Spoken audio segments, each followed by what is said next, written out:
With so many options, why choose Arizona State University? For me, the only online option was ASU because of the quality. Their faculty was really involved with their students and care about your personal journey. The dedication to my personal development from my professors, that's been extremely valuable to me.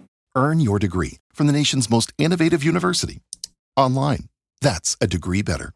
Explore more than 300 undergraduate, graduate, and certificate programs at asuonline.asu.edu. Bienvenidos a Pantarrey, donde las historias fluyen como ríos entre el tiempo y la imaginación, donde las estrellas murmuran secretos y los ecos de lo imposible resuenan en la distancia. No todo lo que escucharás aquí es verdad, pero te aseguro que tampoco es mentira.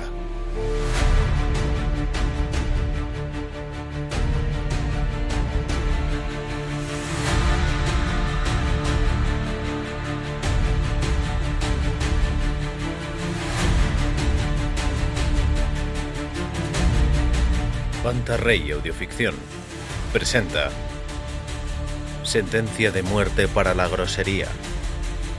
Un relato de Jack Ritchie.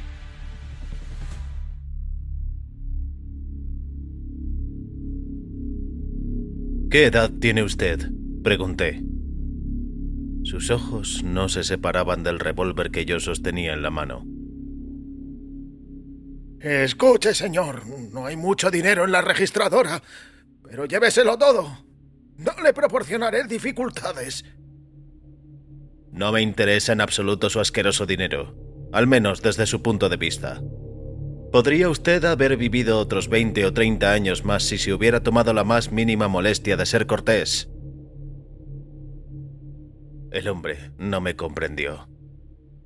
Voy a matarle, añadí, por culpa del sello de 4 centavos y por el dulce.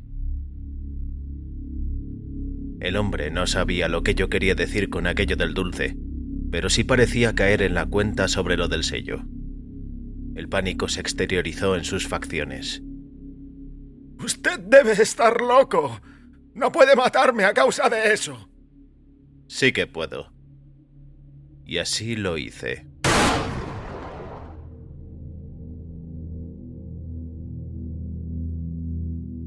Cuando el doctor Briller me dijo que solamente me quedaban 4 meses de vida, me sentí, por supuesto, muy perturbado. ¿Está usted seguro de que no se han mezclado las radiografías mías con otras? He oído que a veces sucede eso. Me temo que no, señor Turner. Luego lo pensé un poco mejor. Los informes del laboratorio. Quizá mi nombre figuraba equivocadamente en alguno de ellos. El médico movió lentamente la cabeza. Lo he comprobado detenidamente, cosa que hago siempre en estos casos. Es práctica de seguridad, ¿comprende usted? Era la última hora de la tarde y la hora en la que el sol estaba cansado. Yo tenía esperanzas de que cuando me llegara la hora de morir realmente fuese por la mañana. Indudablemente sería mucho más alegre. En casos como este, añadió el doctor, un médico se enfrenta siempre a un dilema. ¿Debe o no decirle la verdad a su paciente? Yo siempre acostumbro decir la verdad a los míos. Eso les da tiempo para arreglar sus asuntos y correrla un poco, por decirlo así. El doctor hizo una pausa y atrajo hacia sí un bloc de papel que descansaba sobre la mesa de despacho. Luego añadió: También estoy escribiendo un libro. ¿Qué intenta usted hacer con el tiempo que le queda? Realmente no lo sé. Ya sabe usted que lo estoy pensando desde 1 minuto o 2. Desde luego, dijo Briller. Por ahora no hay prisa. Pero cuando usted decida sobre ese aspecto, hágamelo saber. ¿Lo hará? Mi libro menciona las cosas que hace la gente que sabe que tiene sus días contados.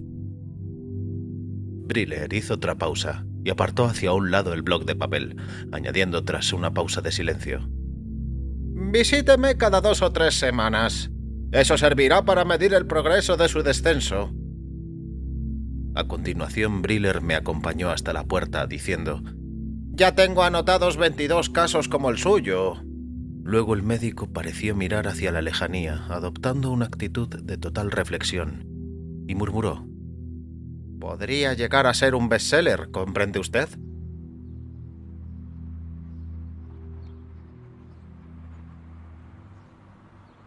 Mi vida siempre fue dulce.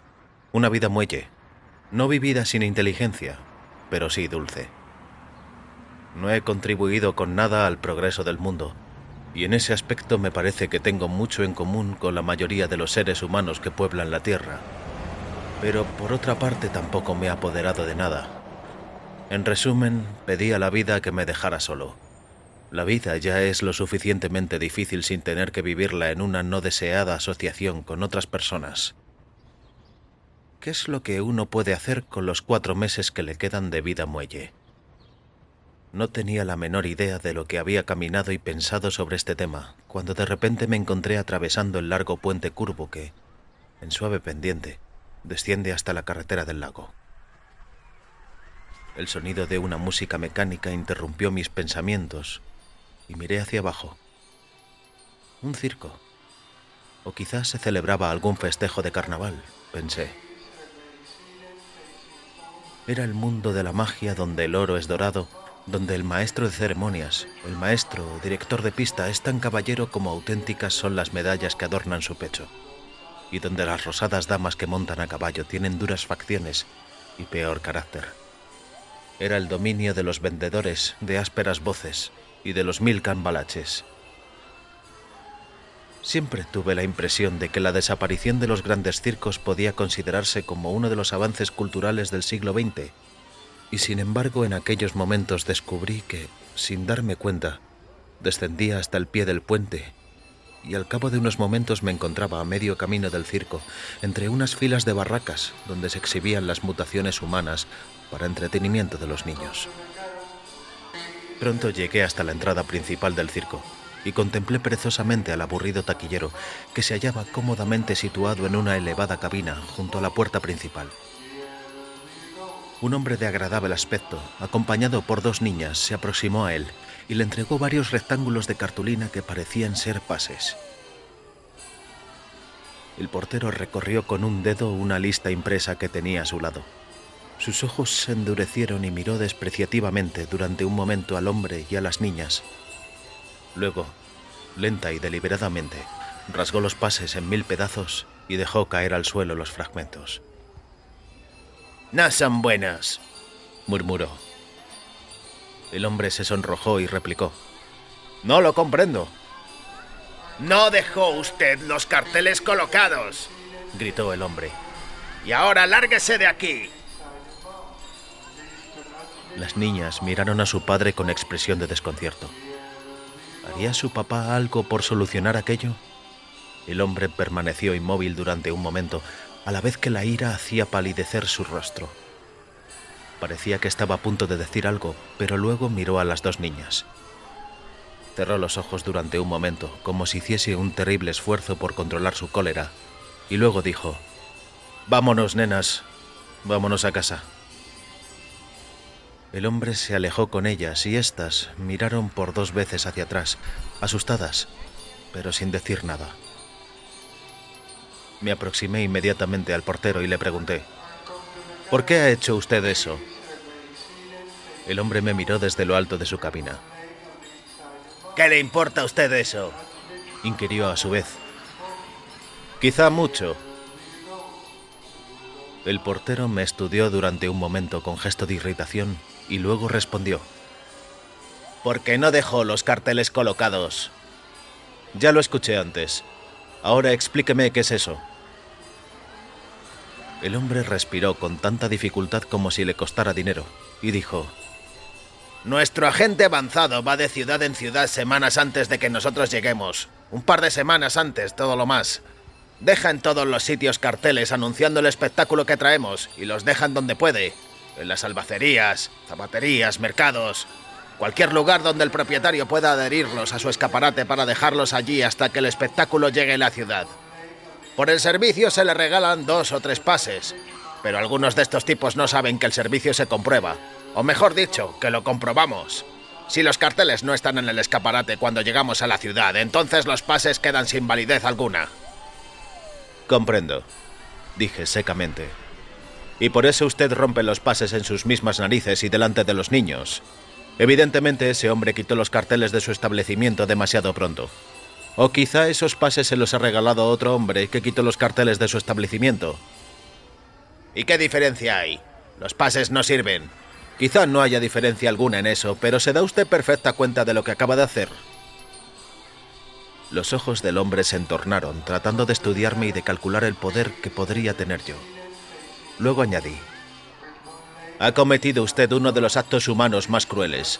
Ha humillado usted a ese hombre delante de las niñas, de sus hijas. Les ha infligido usted una herida cuya cicatriz perdurará a lo largo de todas sus vidas. Ese hombre se llevará a casa a las niñas y su camino será largo, muy largo. ¿Y qué podrá decirle a sus hijas? ¿Es usted polizonte? No, no soy polizonte. Los niños de esa edad consideran a su padre como el mejor hombre del mundo. Lo consideran el más amable, el más cariñoso, el más valiente de todos. Y ahora siempre recordarán que un hombre, otro hombre, se portó mal con su padre. Y él no pudo hacer nada. De acuerdo, rompí sus pases. ¿Por qué no compró entradas corrientes? ¿Es usted algún inspector de la ciudad? No, tampoco soy un inspector de la ciudad. ¿Y esperaba usted que ese hombre comprara entradas después de la humillación que acababa de sufrir? Usted dejó al hombre sin recursos morales. No podía comprar entradas y no podía tampoco crear una bien justificada escena, porque estaban los niños delante. No pudo hacer nada, nada en absoluto, sino retirarse con las dos niñas que deseaban ver su miserable circo, y ahora ya no pueden hacerlo. Miré al pie de su cabina. Allí estaban todavía los fragmentos de muchos más sueños. Las ruinas de otros hombres que habían cometido el crimen capital, de no dejar en sus escaparates los carteles el tiempo suficiente. Luego añadí: pudo usted decir: lo siento, señor, pero sus pases no son válidos. Y luego explicar cortés y pacíficamente por qué. No me pagan para ser cortés, dijo el hombre enseñando una dentadura amarillenta. Y señor, me gusta romper pases. Me produce satisfacción, ¿comprende? Allí estaba. Aquel elemento era un hombrecillo al que se le había concedido un pequeño poder y lo empleaba como un César. El hombre se levantó a medias de su asiento y añadió: ahora lárguese de aquí, señor, antes de que baje y se lo haga comprender de otra manera. Sí, era un hombre dotado de crueldad, una especie de animal nacido sin sentimientos ni sensibilidad y destinado en el mundo a hacer todo el daño que pudiese mientras existiera. Era una criatura que debía ser eliminada de la faz de la tierra. Si yo tuviese el poder de... Miré durante un momento hacia aquel retorcido rostro y luego giré sobre mis talones para alejarme. En la parte alta del puente tomé un autobús y me apeé en una tienda de artículos para deporte que había en la calle 37. Compré un revólver del calibre 32 y una caja de munición. ¿Por qué no asesinamos? ¿Por qué no sentimos la justificación moral de tal acto final? O quizás se debe más a que tememos las consecuencias si nos descubren, lo que nos pueda costar, a nuestras familias o a nuestros hijos.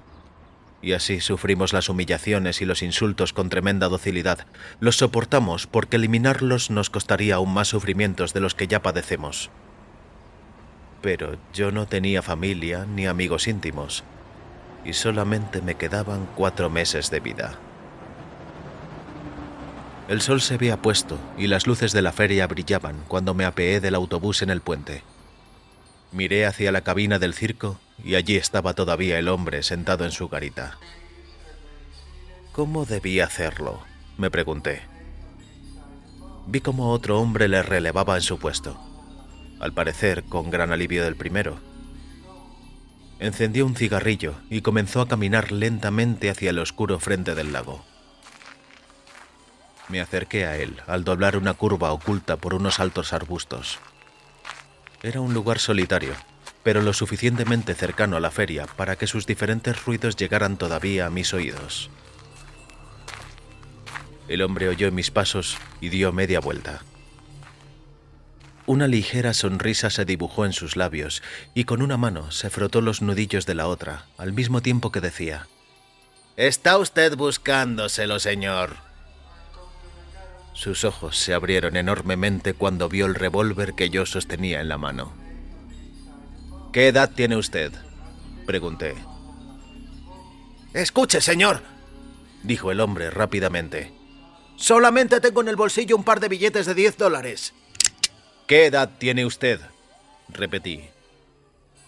Sus ojos parpadearon nerviosamente al responder. 32 años. Moví la cabeza tristemente y comenté: «Podía haber vivido usted hasta los 70 y tantos, quizá. 40 años más de vida si se hubiera tomado la simple molestia de actuar como un ser humano». El hombre palideció y preguntó: «¿Está usted loco, amigo?». «Es posible». Y en aquel momento apreté el gatillo. El ruido del disparo no fue tan fuerte como yo esperaba, o quizás su eco se perdió entre los demás ruidos de la feria. El hombre se tambaleó y luego cayó muerto en el borde del sendero que conducía al lago.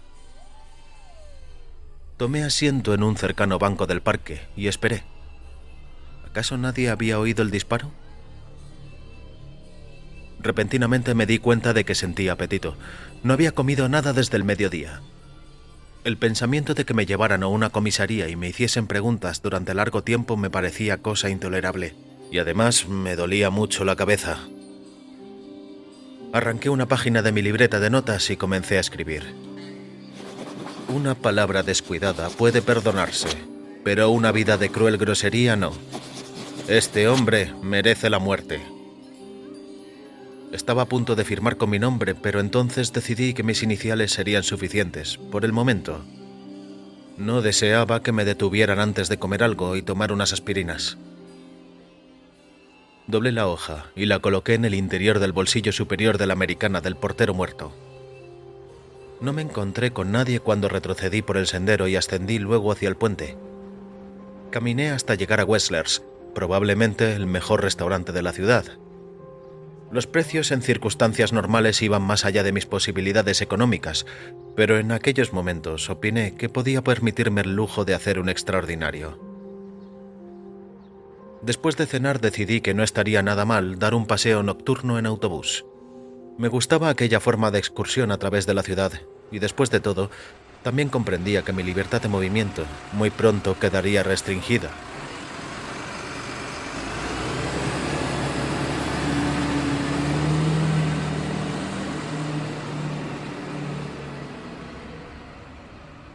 El conductor del autobús era claramente un hombre impaciente, y aún estaba mucho más claro que los pasajeros eran sus enemigos. Sin embargo, la noche era hermosa, y el autobús no estaba muy lleno de gente. En la calle 68, una mujer de aspecto frágil, cabellos muy blancos y rasgos de camafeo, esperaba en la curva. El conductor, gruñendo, detuvo el vehículo y abrió la portezuela.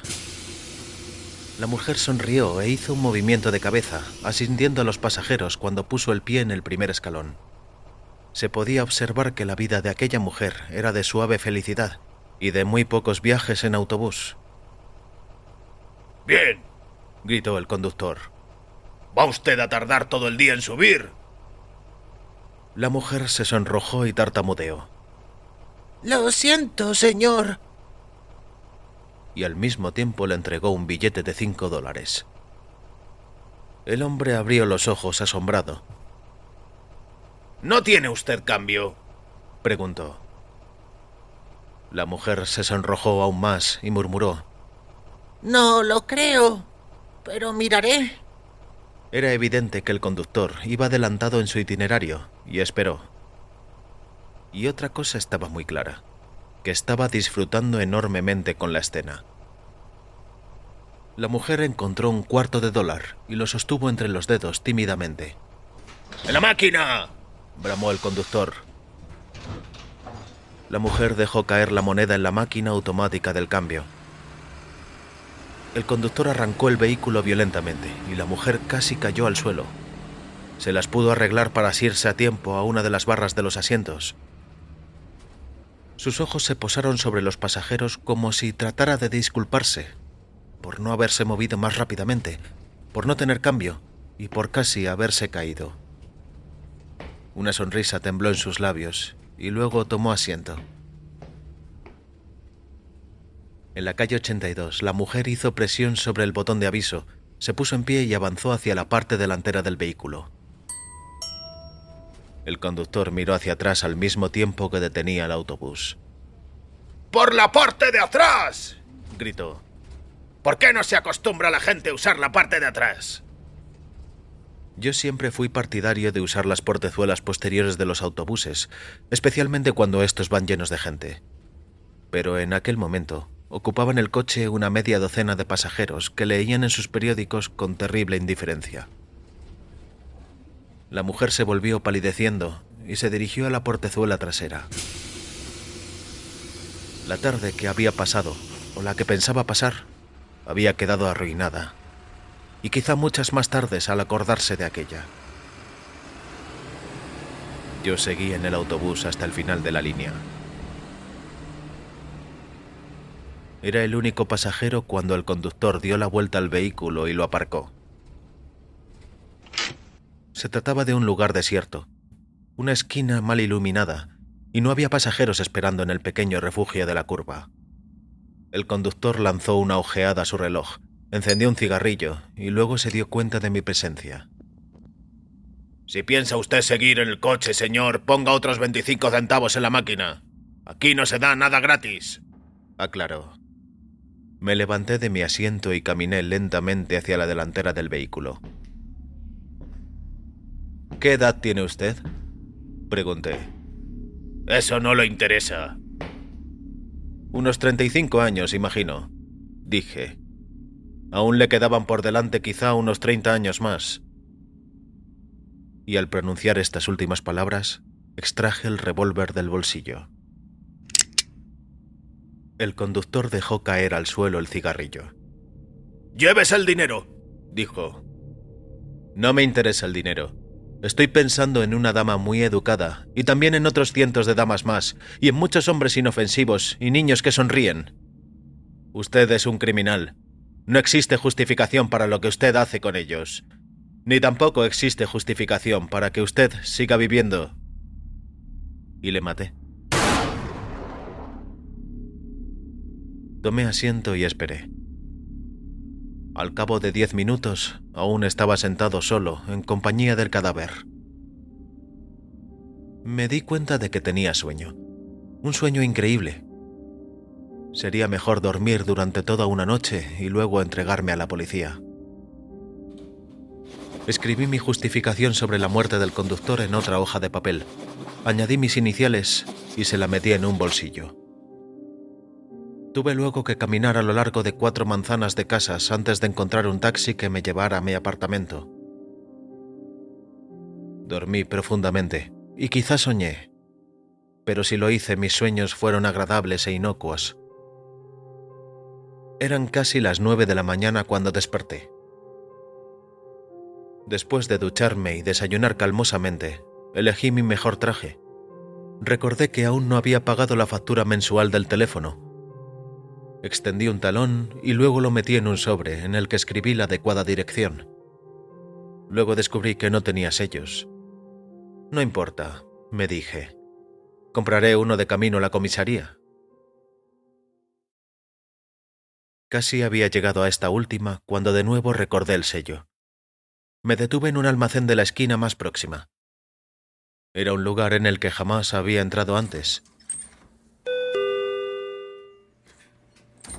El propietario, ataviado con americana blanca, se hallaba sentado tras el mostrador leyendo el periódico, y un vendedor a comisión hacía notas en un libro de pedidos. El dueño del establecimiento ni siquiera miró cuando yo entré en la tienda y dijo al vendedor: «Tienen ya sus huellas dactilares a causa de las notas. Conocen su escritura y también sus iniciales. ¿Qué le pasa a la policía?». El vendedor se encogió de hombros y replicó: ¿Y para qué sirven las huellas dactilares si el asesino no figura en los archivos de la policía? Lo mismo ocurre con la escritura si no se la puede comparar con otra. ¿Y cuántas personas en la ciudad tienen esas mismas iniciales? LT. El vendedor cerró su libro y dijo a continuación: Volveré la semana que viene.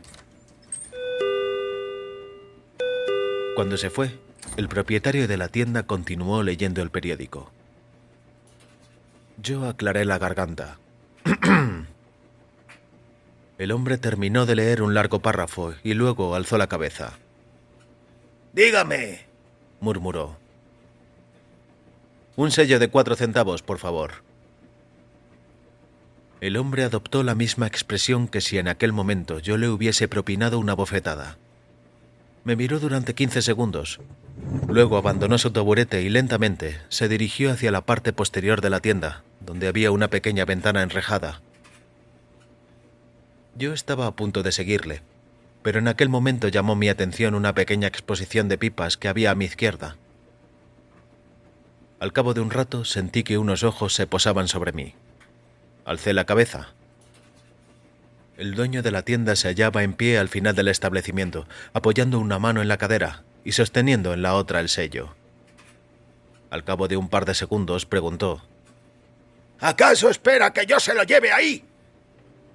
Y en aquel preciso momento recordé a un pequeño muchacho de 6 años de edad que poseía 5 centavos. 5 centavos de aquellos tiempos en los que se vendían tantos dulces de infinitas variedades. El chico, que en tal caso había sido yo, acababa de entrar en el establecimiento arrastrado por el atractivo escaparate donde se exhibían varias clases de dulces, y ya en el interior del establecimiento había luchado con la indecisión. ¿Cuál elegir? Bueno, le gustaban todos, pero no aquellas guindas escarchadas. No, aquello no le gustaba. Y entonces se había dado cuenta de que el tendero se hallaba en pie al lado del escaparate, golpeando con un pie sobre el suelo, lleno de impaciencia. Los ojos del tendero resplandecían de irritación. No, había sido algo más que eso. Brillaban de cólera. ¿Es que piensas estar aquí todo el día con esa piojosa moneda en la mano?, le había preguntado el hombre. Aquel niño era un niño muy sensible, y las palabras del tendero le habían sentado tan mal como si en aquel momento alguien le hubiese golpeado. Sus preciosos 5 centavos no valían nada. Aquel hombre le había despreciado, y en él despreciaba a todos los niños. Luego había señalado con la mano hacia el escaparate para casi tartamudear. 5 centavos de eso. Cuando abandonó el establecimiento, descubrió que en la bolsa solo llevaba guindas escarchadas. Pero aquello no importaba realmente. Aun cuando hubiese llevado otra cosa, tampoco habría podido comerla. Ahora miré al propietario del establecimiento y al sello de 4 centavos, y aquella expresión de odio hacia todo ser humano que no contribuyese debidamente al aumento de sus beneficios. No me quedaba la menor duda de que inmediatamente sonreiría si me decidía a comprarle una de sus pipas. Pero volví a pensar en el sello de 4 centavos y en aquel paquete de guindas que había arrojado a la basura hacía muchos años. Avancé hacia el fondo del almacén y saqué el revólver de mi bolsillo. ¿Qué edad tiene usted?, pregunté. Cuando murió no esperé más que el tiempo suficiente para escribir una nota.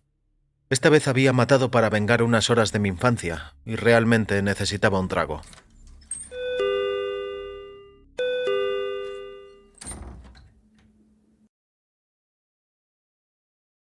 Caminé a lo largo de varias casas de la misma calle y entré en un pequeño bar.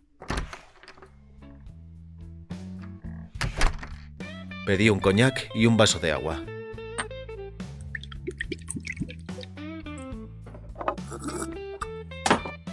Al cabo de 10 minutos escuché el ulular de la sirena de un coche patrulla.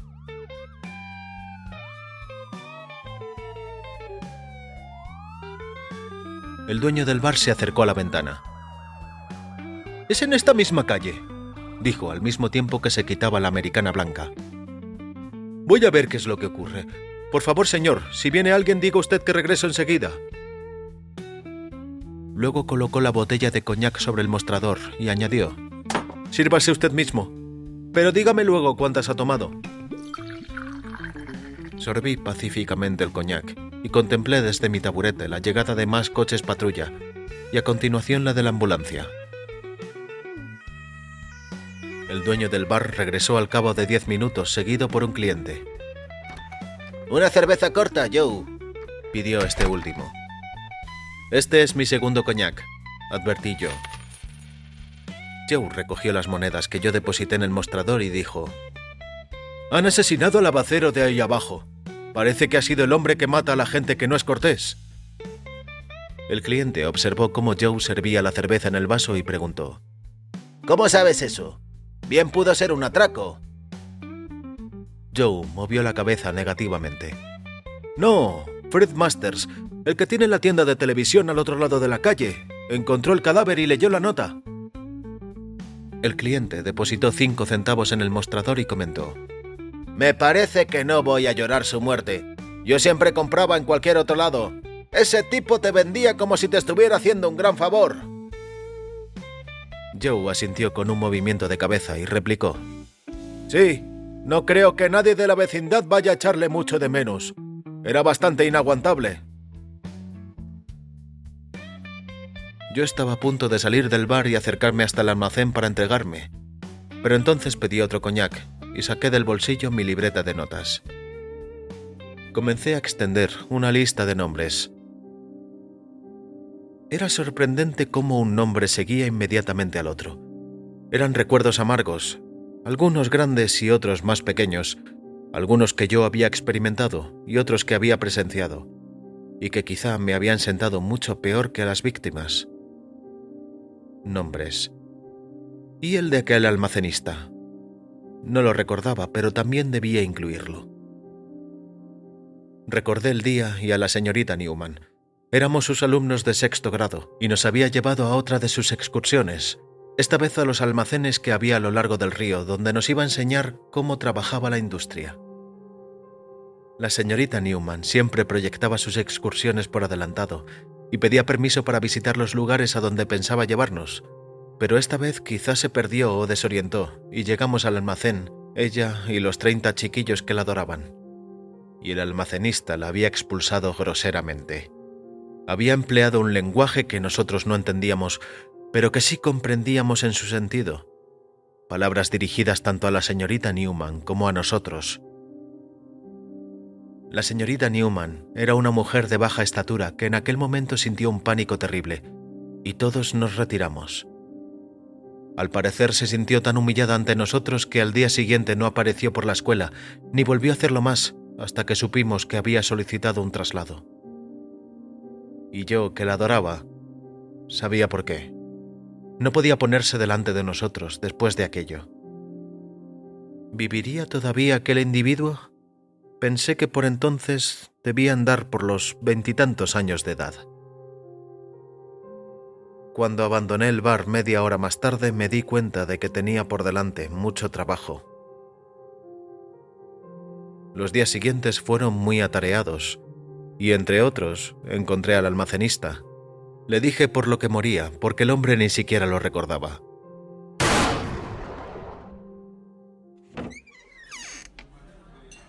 Y cuando terminé aquella labor, entré en un restaurante situado no muy lejos de mi última ejecución.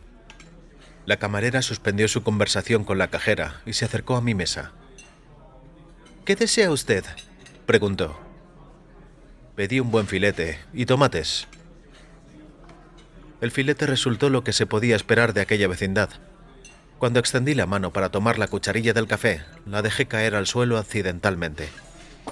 Luego la recogí. «Camarera», llamé. «¿Puede traerme otra cucharilla, por favor?». La mujer se acercó airadamente a mi mesa y me arrebató la cucharilla de la mano. «¿Qué le pasa, señor?», interrogó. «¿Sufre de temblores o algo parecido?». Regresó al cabo de unos momentos y estaba a punto de depositar otra cucharilla sobre la mesa con énfasis considerable, cuando de repente se alteró la dura expresión de sus facciones. Disminuyó el descenso del brazo y cuando la cuchara tocó el mantel de la mesa, lo hizo suavemente, muy suavemente. Luego la mujer se echó a reír, nerviosa. Siento haber sido tan grosera, señor.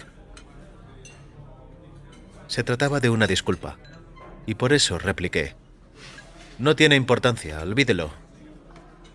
Quiero decir que puede usted dejar caer al suelo la cucharilla siempre que guste. Me alegrará servirle otra limpia. Gracias, murmuré, atendiendo a mi café. No se habrá ofendido usted, ¿verdad, señor? No, en absoluto. La mujer tomó un periódico de una cercana mesa y dijo: Aquí tiene usted, señor. ¿Puede usted leerlo mientras come? Quiero decir que es de la casa, gratis. Cuando la mujer se retiró, la cajera la miró con los ojos muy abiertos y preguntó: ¿Qué significa todo esto, Mabel? Mabel me miró de reojo con cierta incomodidad. Nunca se puede decir. No podemos asegurar quién es ese hombre. En estos días será mejor mostrar más cortesía. Mientras comí estuve leyendo, y hubo una noticia que me llamó sumamente la atención. Un hombre maduro había calentado unos centavos en una sartén puesta al fuego, y luego se los había arrojado a unos cuantos niños que estaban jugando frente a Halloween. Y naturalmente se habían producido graves quemaduras en las manos. El hombre había sido multado con 20 miserables dólares. Inmediatamente anoté su nombre y dirección en mi libreta.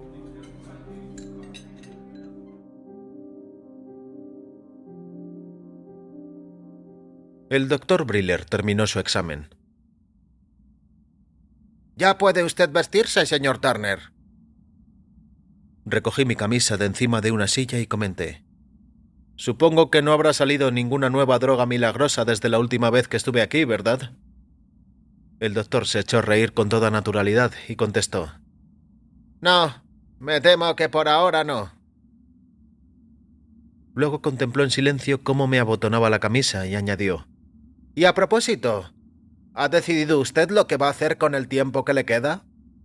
Yo ya lo había pensado, pero creí conveniente responder: No, todavía no. El médico pareció asombrarse profundamente y replicó: Ya debía haberlo hecho. Solo le quedan 3 meses. Y por favor, hágamelo saber cuando lo decida. Mientras terminaba de vestirme, el doctor se sentó ante su mesa de despacho y lanzó una ojeada al periódico que descansaba sobre ella. El asesino parece estar muy ocupado estos días, ¿eh? Luego volvió a la página y añadió: Pero lo curioso del caso, lo sorprendente de todo cuanto está ocurriendo en estos crímenes, es la reacción pública ante los mismos. ¿Ha leído usted las cartas del pueblo que se han publicado recientemente? No. Estos asesinatos parece que encuentran apoyo casi universal. Parece que hay mucha gente que los aprueba. Algunas de las personas que escriben esas cartas dan la impresión de que estarían dispuestas a suministrar al asesino unas cuantas víctimas más, si eso pudiese ser. Pensé en que tendría que comprar un periódico. Y no solamente eso, añadió el doctor Briller, sino que en toda la ciudad ha estallado una verdadera ola de cortesía. Me puse el abrigo y pregunté: ¿He de volver dentro de 2 semanas? El doctor dejó el periódico a un lado y respondió: Sí, y trate de considerar su caso en la forma más alegre posible. Piense que todos hemos de seguir el mismo camino, antes o después. Pero ya tenía la impresión de que para el doctor Briller siempre habría un después mejor que un antes en el futuro.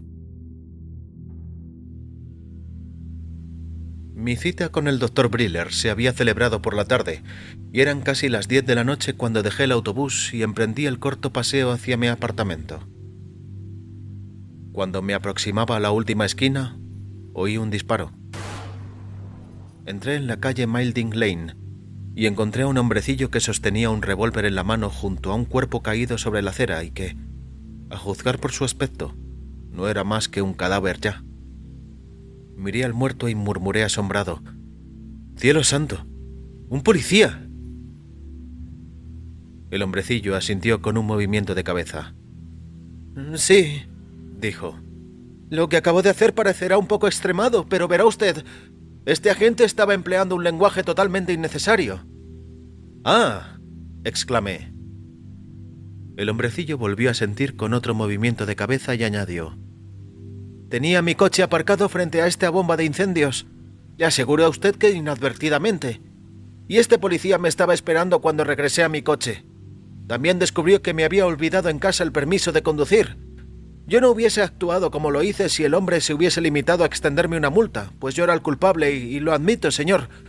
Pero no se contentó con eso. Hizo embarazosas observaciones acerca de mi inteligencia, de mi vista y sobre la posibilidad de que yo hubiera robado este coche.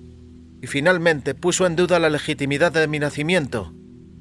El hombrecillo parpadeó nerviosamente ante el recuerdo de esta última observación y añadió casi en voz baja: «Y mi madre era un ángel, señor, un verdadero ángel». Recordé inmediatamente una vez que también yo había sido detenido cuando había cruzado, inadvertidamente, un paso prohibido para peatones en una calle. Yo hubiese aceptado gustosamente la reprimenda de costumbre e incluso una multa, pero el agente insistió en pronunciar una auténtica conferencia ante un numeroso grupo de personas que se habían reunido a nuestro alrededor y que sonreían divertidas. Fue de lo más humillante. El hombrecillo miró la pistola que sostenía en la mano y dijo: «Compré hoy mismo esto y realmente intentaba emplearla con el superintendente de la casa donde vivo. Es un fanfarrón». Yo comenté, asintiendo con un movimiento de cabeza: «Insolentes individuos». El hombrecillo suspiró hondo. «Pero ahora supongo que tendré que entregarme a la policía, ¿no le parece?». Lo pensé un poco y el hombrecillo me miró fijamente. Luego el hombrecillo aclaró la garganta y añadió: «¿No le parece a usted que debería dejar una nota sobre ese cadáver? Verá usted, estuve leyendo en el periódico acerca de...». Inmediatamente le presté mi libreta de notas. El hombrecillo escribió unas cuantas líneas, firmó con sus iniciales y depositó la hoja de papel entre los botones de la guerrera del agente muerto. Luego me devolvió la libreta diciendo: «Tengo que recordar comprar una como esta». Acto seguido abrió la portezuela de su coche y preguntó: «¿Quiere que le deje en algún sitio?». «No, gracias. Hace una buena noche y prefiero pasear».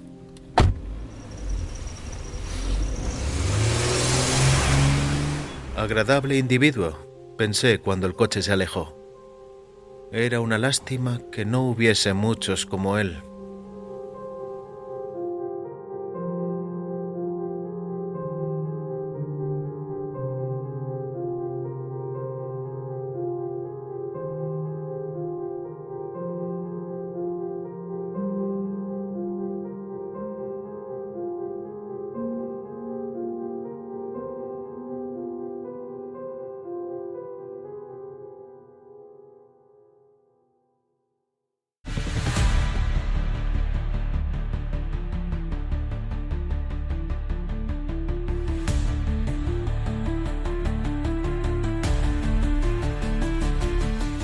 La historia que has escuchado ya forma parte de ti.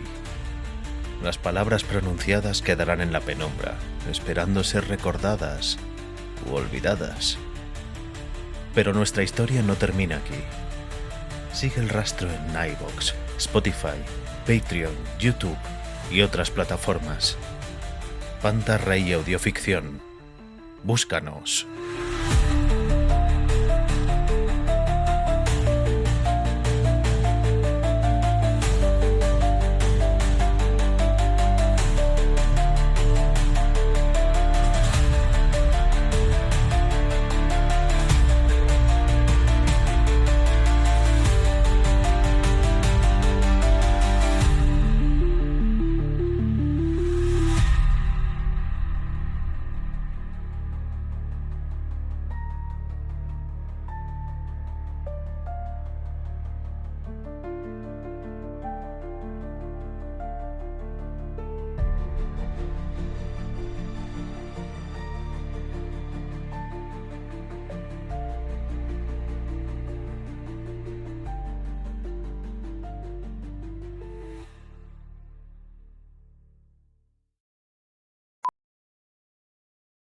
Antes, hacer los impuestos significaba usar al mismo preparador que tu familia.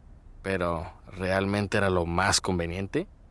Ahora hacer impuestos es tener un experto bilingüe de TurboTax ideal para ti, que solo presentará tu declaración cuando sea 100% precisa, garantizado. Ahora los impuestos se hacen así. Intuit TurboTax. Consigue un experto ahora en turbotax.com/español. Expertos bilingües solo disponibles con TurboTax Live. Consulta los detalles de la garantía en turbotax.com/garantías.